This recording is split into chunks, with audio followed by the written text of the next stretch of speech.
So yeah, the Katie Lou buyout is not as like it's not like the greatest thing in the world. It's not this unbelievable thing because it puts the Fever in a really weird position. It puts them in a really, really weird position. And I don't hate it, but after looking at the actual terms, not quite as good as we think because the Fever still can't afford to play 12 players.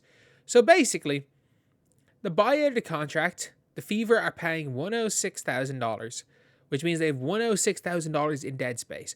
Minus the Katie. It's basically the Katie Lou's contract minus the minimum contract. So if she signs somewhere else, she'll sign for the minimum or she'll sign for whatever. But that is basically what they bought her out for, the almost totality of it minus a minimum contract. What does that mean? What does that mean? It basically means Katie Lou, they got about 115k cap space. That is not enough. That is 17k short of two minimums. And basically means they got to replace Katie Lou with a minimum contract player. That's basically it. Before we have you guys agree it's not ideal, subscribe. We're trying to gain back that one subscriber that we lost. But basically, what it means is that if you look at the Indiana Fever team right now, look, Jaylen Brown is not going to be on this team. There's no point talking about Jaylen Brown like she's on this team. Her contract does not exist. She's not going to be there. So, with Katie Lou Samuelson gone, we've got a team right now. There are 11 players. These 11 players, they can afford. They cannot bring in a 12th player. So, what they're going to do is Jaylen Brown's non-guaranteed contract is going to be gone. Because why would they get rid of Katie Lou Samuelson? Basically, Katie Lou Samuelson, but with the way things are, Katie Lou Samuelson effectively is on a minimum. Would have been on a minimum. Even though she's on a max, her cap is still dead space. Like, if they wanted to specifically keep Katie Lou Samuelson, they can't make 12 players anywhere. They can't bring 12 players in anyway. And they literally do not save a cent because of Katie Lou Samuelson. They don't save a cent by getting rid of her. The reason why they got rid of her is because they can only have 11 players in their team, and they don't want one of those 11 to be Katie Lou. And the logic is more than likely, they need a backup center. So, Jaylen Brown, I'm sorry, you're on the roster as of right now. By default, you're not going to make the team.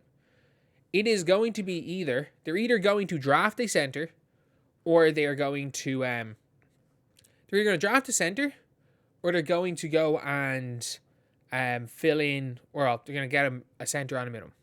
One of those two things. Or you look for like a big forward type player, but it's almost certain that they draft a center. And Christy Wallace, a lot of people are saying trade Christy Wallace. There's actually nothing to be gained from trading Christy Wallace.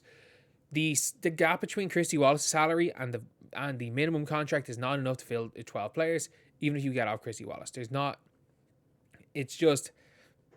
point. In my opinion, is Christy Wallace worse than Katie Lou? That is the real question. Because they could have just bought out Christy Wallace's contract.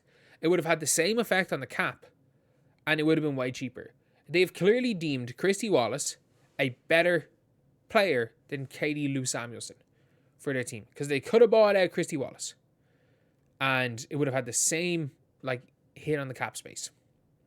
But could they have? Yeah, would have basically had the same hit.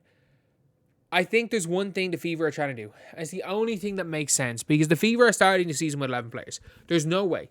There's literally... Is there more than one way now? In fairness, there is. There is a way. There are two ways. There are two ways the team ends up with 12 players, which are not happening. And you guys will kill me for this. Cutting DeWanna Bonner, which is not going to happen, or trading one of Lexi Hull, Sophie Cunningham, Natasha Howard, or Kelsey Mitchell. And I think the two that they sign, I think that Natasha Howard, because she's a free agent, can't be traded. So trading one of Kelsey Mitchell, Lexi Hull, Damaris Dantas, in fairness, or Sophie Cunningham. Not happening. None of them are happening, but I'm just talking about the literals. So we're looking now at a situation where they're going out with 11 players. And that might not be the worst thing. If they can make it to July without an injury crisis, there's something that's happening in July. Eurobasket. there are a lot of players that are going to be available after Eurobasket for minimums. And if you guys don't know, it is a lot cheaper to get somebody for half a season than a full season. So they can go out with if they sign somebody, let's just say they draft a Yokeli and they bring a Yokeli in. Or they draft Ray and Marshall or something. They bring her in as the player on the second round pick minimum, which is 66k. You're then looking at a half a season contract. And they've got, if I'm not mistaken, about 50k left. They can sign someone for 50k post Eurobasket. It's like an 100k contract for the year. You can pay 50k half a year contract. And you can get a good player. You can see who's doing well in Eurobasket. You can see who's looking to come over. You can see what your team needs. What type of player to look for Eurobasket. Because all of these players a lot of these players are going to be playing half a season. Yes, a lot of them sign for the Valkyries. Yes, Mesamon's looking like she might sign in the W. But the thing with her, she has enough money. She wants to win, and she's literally said, I'm in no rush. I might just come over after Eurobasket. So there are players there. Some of the top players, honestly, like I'm trying to think who could help the Fever. The American point guard for Germany's nice. She's a bucket. You never know what's going to happen after international tournaments. Who's going to step up? I know Leila Khan obviously signed for the Sun. You've got a lot of players that have signed for different teams. The draft is now wide open again with I can't think of her. I don't know how to pronounce her name, but the Lithuanian point guard, the 19-year-old who's now suddenly eligible for the draft, who's probably going to be a first-round pick, who's like, but teams might be scared on her, and suddenly you take her as a drafting stash. That's what I think the Fever are going to do. I think the Fever in the second round are going to take one stash prospect and one center prospect. That's the only thing that makes sense, and then they're going to look for a European after Eurobasket. Like, for me, that's the thing that makes the most sense with this. Is the only thing that makes sense to this, because they're going out with 11 players. The only logic is that because Katie Lou Samuelson, they have to replace Katie Lou on a minimum. Because of the way the salary structure is. They don't have to, but like, if they ever want to get 12 players post-Olympic break or at any stage, or post-Eurobasket break or at any stage during the season, they need to sign someone on a minimum.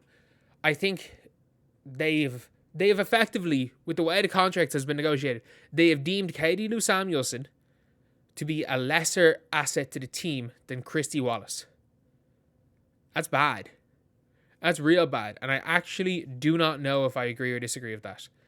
Not a good sign in Katie Lou if I'm questioning whether or not she's better than Christy Wallace, but I'm questioning whether or not Katie Lou Samuelson is a better basketball player than Christy Wallace. Yeah, I've said it.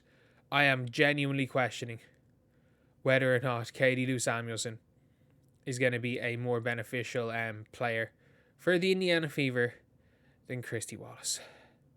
I can't believe I've said that. But anyway, I'll see you guys.